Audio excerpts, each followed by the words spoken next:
Сәлем достар, бүгін синабон пісіретін боламыз. Рецепті описаниеге жазып қойдым. Бірінші опара дайындаймыз. Ең алдымен мискеге сүтімізді қоямыз. Және де осы сүтімізге 1 чайный ложка, 1 шай қасық дрожжымызды саламыз. 2 чайный ложка қантымызды саламыз.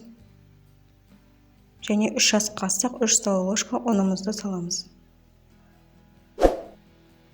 Лопатка көмегімен жақсылап араластырамыз. Бұл дрожждың сапасын анықтау үшін қажет. Опарамызды 15-20 минутқа қойып қоямыз, бетін жауып. Ерітілген сармайымызға 2 жұмыртқамызды, қантымызды саламыз. Қантымыздың барлығын салып жіберіп, жақсылап араластырамыз.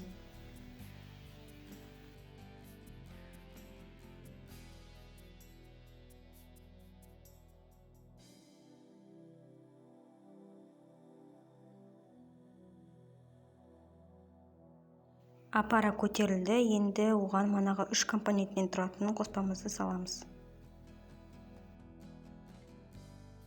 Лопатка көмегімен жақсылап араластырамыз. Енді біз қамыр илейтін боламыз. Ұнымыз плитадан өткізілген болуы тиіс, және де осы ұнымызды сұйық массамызға жай-жайдан 2-3-4-ке бөліп салып отырамыз. Бірінші лопатка көмегімен араластырамыз, одан кейін қолымызбен илейтін боламыз. Лопаткамен араластыру қиын болған жағдайда қолымызбен илейміз. Менде рецепттен жазылған граммнан қарағанда 50 грамм артық кетті, сіз өзіңіздің ұныңызға қарайсыз. Яғни ол бірде артық, бірде кем кетуі мүмкін.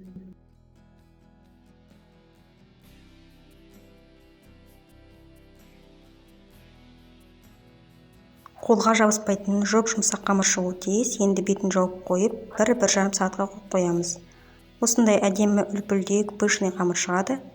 Жақсы көтерілген. Енді ұнымызды сеуіп, осыны жаятын боламыз. 4 бұрышты етіп, қалыңдығы 1 см деңгейінде скалка көмегімен жайып шығамыз. Үстін жай басамыз, себебі ол жақсы көтерілген болғандықтан, ішінде әлі ауа бар.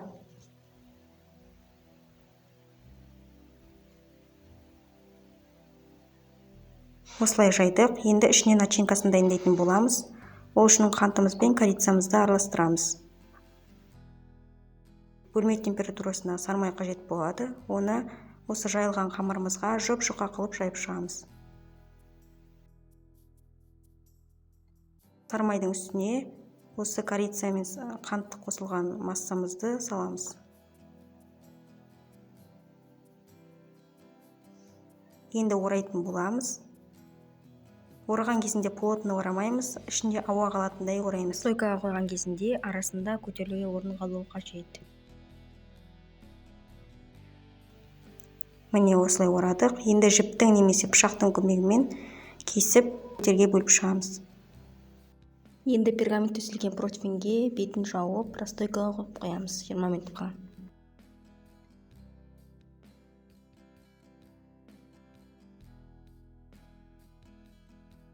Духовкаға 180 градус 25-30 минут пісіріп аламыз. Күйіп кетпес үшін духовкаңызды ашып қарап отырыңыз.